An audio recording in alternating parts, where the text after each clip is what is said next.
लोकसभा की एक अहम खबर थी, जहां लोकसभा में आज पेपर लीक का संशोधन विधेयक 2026 चर्चा के लिए लाया जाएगा।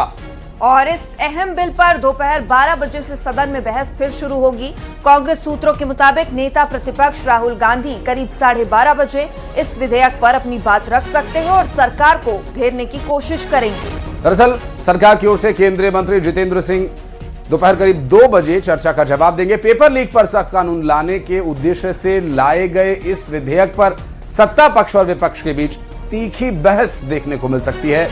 आपको बता दें कि आज का दिन काफी महत्वपूर्ण रहने वाला है लोकसभा में, जहां नेता प्रतिपक्ष राहुल गांधी इस विषय पर चर्चा में हिस्सा ले सकते हैं। 12 से 12:30 के आसपास उनके बोलने का समय अनुमानित है और साथ ही 2 बजे केंद्रीय मंत्री डॉक्टर जितेंद्र सिंह इसके संबंध में अपने चर्चा के दौरान उठे सवालों का जवाब देंगे। और राज्यसभा में भी आज सियासी पारा हाई रहने के पूरे आसार हैं।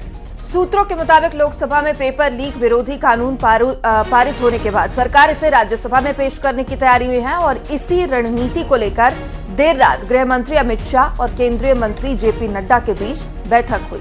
राज्यसभा में विपक्ष 20 जुलाई को छात्रों पर कथित लाठीचार्ज, पैलेट गन के इस्तेमाल और सादी वर्दी में पुलिस कर्मचारियों की तैनाती जैसे मुद्दों पर सरकार को घेरने की तैयारी में है। तो वहीं गृह मंत्री अमित शाह की कोशिश वंदे मातरम बिल को राज्यसभा से पास करवाने की, और इसके अलावा समाजवादी पार्टी और कांग्रेस ने राम मंदिर में चढ़ावा चोरी के मुद्दे पर भी नियम 267 के तहत नोटिस दिया हुआ है। और इसे देखते हुए राज्यसभा में भी हंगामा हो सकता है।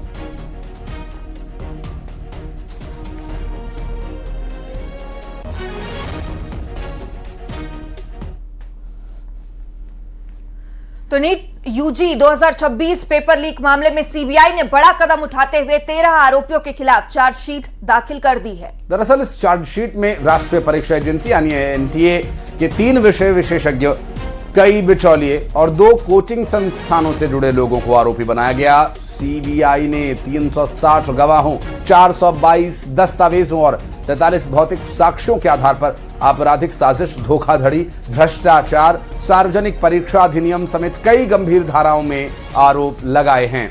एजेंसी का दावा कि जांच में पेपर लीक की पूरी साजिश और उससे लाभ पाने वालों की श्रृंखला का खुलासा हो चुका है, जबकि मामले की आगे की जांच अभी भी जारी है। 3 मई 2026 को आयोजित हुई नीट यूजी परीक्षा में अनियमितताओं और प्रश्न पत्र लीक के आरोपों को 12 मई 2026 को लिखित शिकायत इसे लेकर दर्ज कराई गई थी।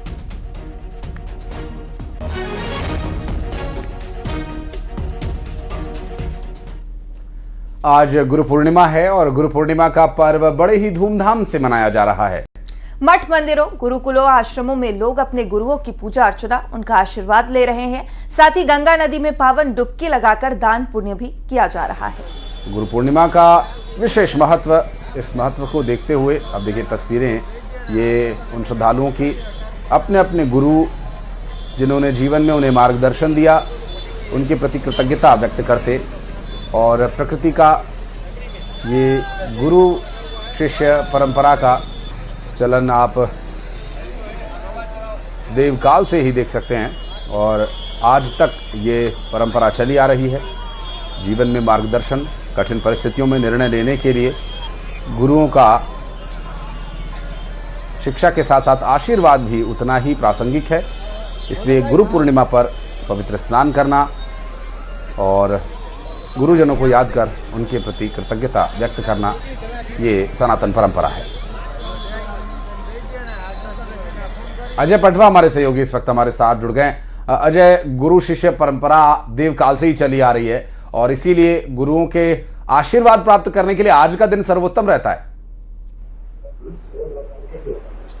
ये देखिए, मैं इस वक्त गुरु सांदीपनि के आश्रम में खड़ा हूँ, जहाँ पर भगवान कृष्ण, सुदामा, बलराम ने बचपन में ही अपनी पढ़ाई यहाँ पर की थी। 64 दिन में 64 कलाओं का ज्ञान लिया था। इसलिए मैं इस वक्त खड़ा हूँ। तो आप देख सकते हैं यहाँ पर पीछे जो दिख रही मूर्ति वो गुरु सांदीपनि जी की है। भगवान कृष्ण और सुदामा की जो मूर्ति है मेरे पीछे आप देख सकते हैं, ये तीनों मूर्तियाँ हैं। और यहाँ के पुजारी हैं, उनसे हम बात करेंगे कि किस प्रकार से आज यहाँ का पूजन पाठ किया जाएगा। जय श्री कृष्ण, जय श्री राधे। जय श्री कृष्ण, जय श्री राधे। आज गुरु पूर्णिमा का दिन है, जो कि महापर्व है। गुरु सांदीपनी जी की नगरी में सभी दूर हर्षोल्लास से मनाया जा रहा है, क्योंकि गुरु जी की ये मुख्य पाठशाला है, मुख्य विद्यास्थली है। तो यहाँ पर गुरु जी का अभिषेक पूजन भी किया जाएगा। पंच नदियों के जल से और पंचामृत से उनको स्नान कराया जाएगा। तत्पश्चात पूजन आरती कर कर उन्हें नवीन वस्त्र धारण करवाए जाएंगे। फिर विश्व शांति के लिए एक यज्ञ किया जाएगा। उसके पश्चात पाठ्य पूजन विद्यारंभ संस्कार जो यहाँ पर प्रचलित है वो शुरू होगा और दिन भर इसका क्रम चलता जाएगा। और सीएम जी के भी आने का, माननीय मुख्यमंत्री जी भी यहाँ पर आएंगे आज, तो उनके द्वारा भी यहाँ पर पूजन अर्चन किया जाएगा। और गुरु जी के लिए सांदीपनी लोक की नींव भी आज यहाँ पर रखी जाएगी। भूमि पूजन का कार्यक्रम किया जाएगा। तो देखिए, आज मुख्यमंत्री डॉक्टर मोहन यादव भी अपने जो है शुरू से लगातार यहाँ पर आते रहे हैं और भगवान कृष्ण, सुदामा, बलराम के साथ साथ सांदीपनी का आश्रम भी उन्होंने आशीर्वाद भी लिया है। और इसी के साथ यहाँ पर आज के दिन सबसे बड़ा महत्व ये रहता है कि जो छोटे बच्चे आते हैं उनको पट्टिका पे लिखाया जाता है और गुरु मंत्र लिख कर दिया जाता है, ताकि वो उनके उज्जवल भविष्य में जब स्कूल जाएं तो उस मंत्र को पढ़ कर जाएं, तो ताकि आगे जो पढ़ाई लिखाई होती है उनकी तो उसमें उन्नति मिले। इसी को लेकर यहाँ पे पट्टी लेख का भी उल्लेख किया जाता है। और इसी के साथ एक तरह से गुरु मंत्र दिया जाता है अजय उन बाल छात्रों को, जो कि यहाँ से आशीर्वाद लेकर के अपनी आगे शिक्षा की यात्रा की शुरुआत करते हैं। बहुत शुक्रिया आपका अजय इस पूरे मामले पर बातचीत करने के लिए।